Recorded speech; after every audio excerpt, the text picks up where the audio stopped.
누나 고동은 뒤 나발은 홍행 홍행 애꾸부야 수문돌이 종종종 내민돌에 각잡혀 부삼이 실종 험노하나니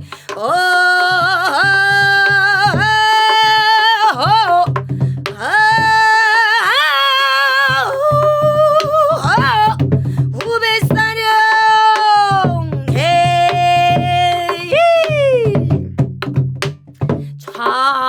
좌우 채비를 썩금치 못한단 말이냐. 청청 파워 하마포 2, 3승 이릅 잡고 흔드는 듯 객사의 연명허고 통어느 자기 허여 태포수